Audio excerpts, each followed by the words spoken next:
Today we're going to the Mogao Grottoes, the main attraction in Dunhuang. This is actually the entire reason why we're here. It's a few Buddhist caves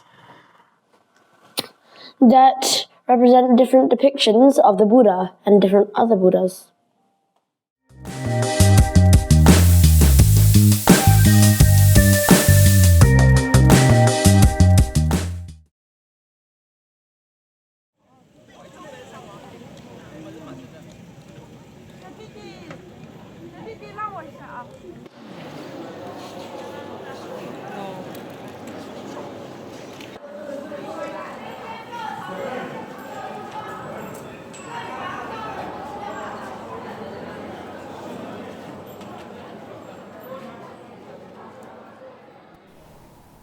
The Mogao Grottoes, also known as the Mogao Caves or Thousand Buddha Caves, are an extraordinary testament to ancient Buddhist art and culture.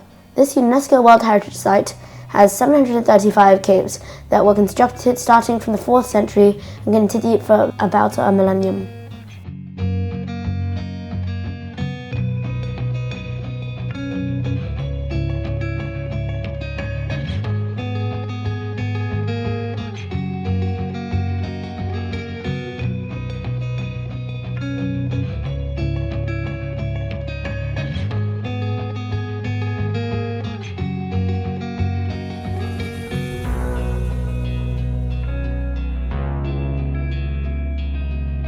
We're right at Mogao Caves. So there are hundreds of caves over here, not compared to the Yulin Caves where there was only 5. So this will take us, let's say, around 3.5 hours. Okay, so like the Yulin Caves, we are not allowed to take photos inside the grottos. At the end, after my tour, I'll just try and describe what I saw inside as best as possible.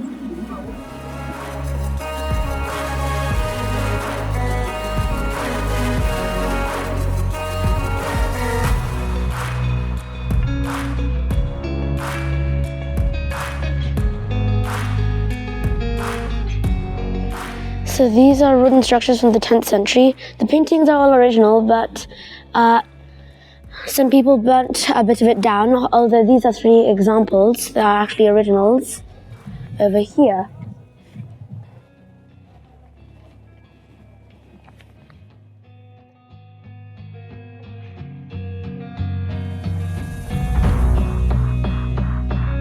Okay, so we're about to enter cave number 17, which is like a very important cave because during the 20th century, some kid found this, and there were lots of manuscripts in different languages and cultural mixes. So yeah, I would say it's pretty important and a big milestone.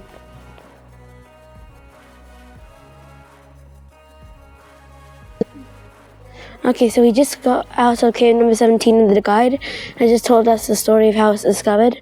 So, a farmer living opposite of where the cave was eventually discovered was sweeping away a bit of dust, but when he saw cracks in the wall of cave number 16, and then eventually they got removed, and that opened up the way for cave number 17, which actually held lots of ancient manuscripts from the 9th century, multicultural and multi-language documents, which are very important from all over the Silk Road. So eventually a lot of foreigners came and removed around 40,000 to 54,000 documents that were found in the cave. Now around 10,000 remain.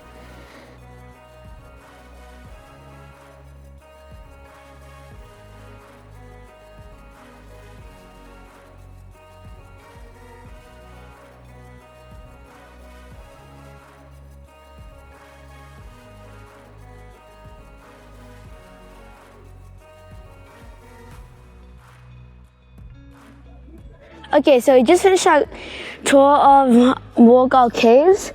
So I would say overall it's pretty good. The preservation was pretty good. All the artworks were mostly still intact along with the sculptures, although a few bits might have been missing.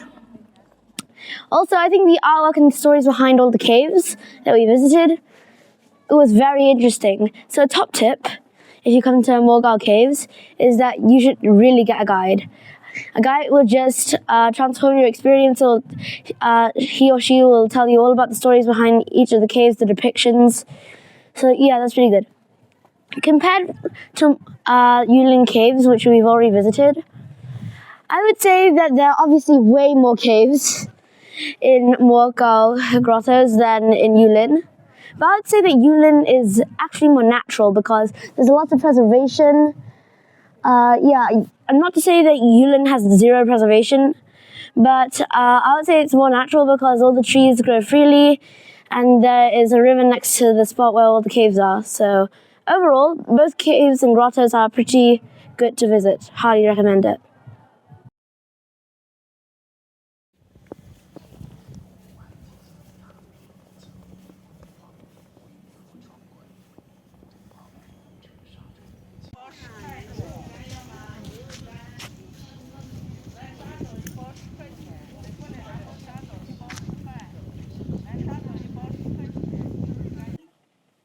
Okay, so Dunhuang is near the Gobi Desert, so now we are going to go into the Gobi Desert and climb a sand dune.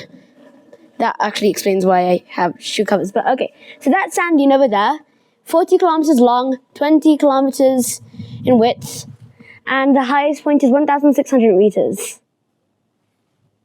This is going to be a bit fun.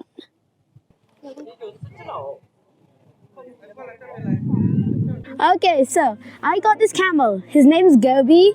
Yes, Gobi. You're Gobi. Yes, it is. Okay, he's a camel.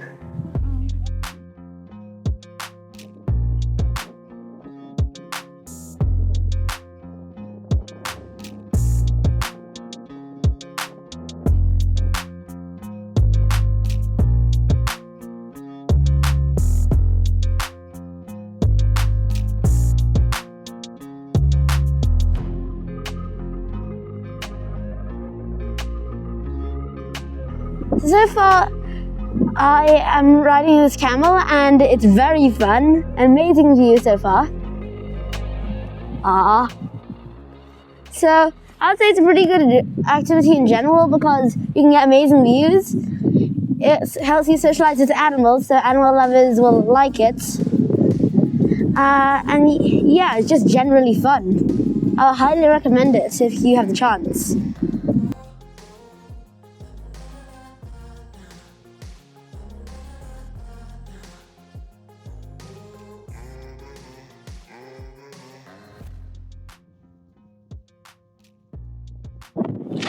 Okay, so Gobi is currently being really cute, aren't you, Gobi? Yes. He's having a nice good old camel journey across the... Oh, yeah, that's a bit of poop. Good thing Gobi isn't so dusty, right, Gobi? Yeah! Yeah, he's cute.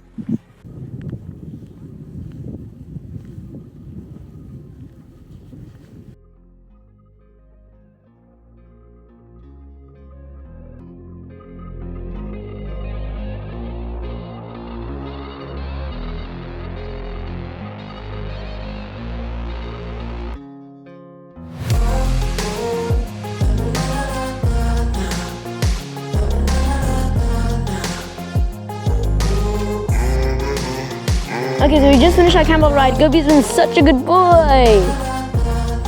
Camels are awesome. Respect. Okay, so this time we're eating camel meat, which I'm sorry, Gobi. I'm sorry.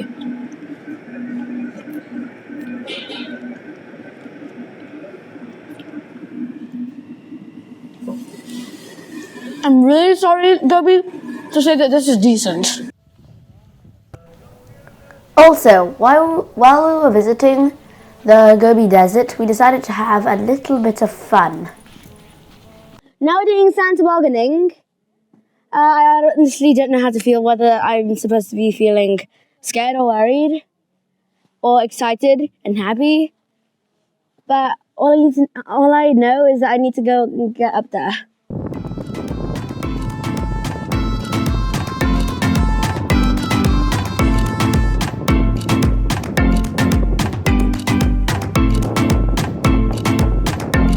Okay, so I'm really scared right now, but also I'm kind of done this before because like I've gone skiing before, and those slopes, I mean, like, the slopes are fine in reality, but they just look scary, but I'm still really scared. Anyway.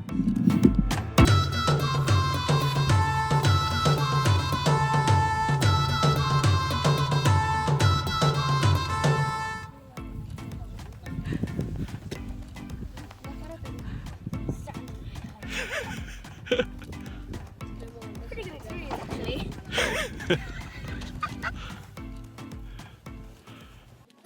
Okay, so we just finished sand tobogganing. That was not as scary as it seemed.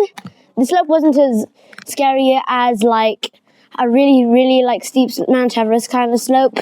So I would say it's a pretty good experience, but my top tip, bring eye gear. When I did it, I had no eye gear.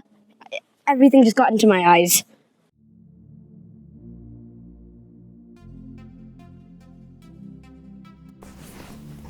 Overall, it was a good experience to ride on camels, sand sled, and see the Crescent Lake. It is still going to be sandy no matter when you come, but I recommend coming in late winter or spring, as it is not too cold or hot. You should definitely come here if you're an animal lover or you just want to generally have fun, because seriously, sand sledding and riding on camels is extremely fun.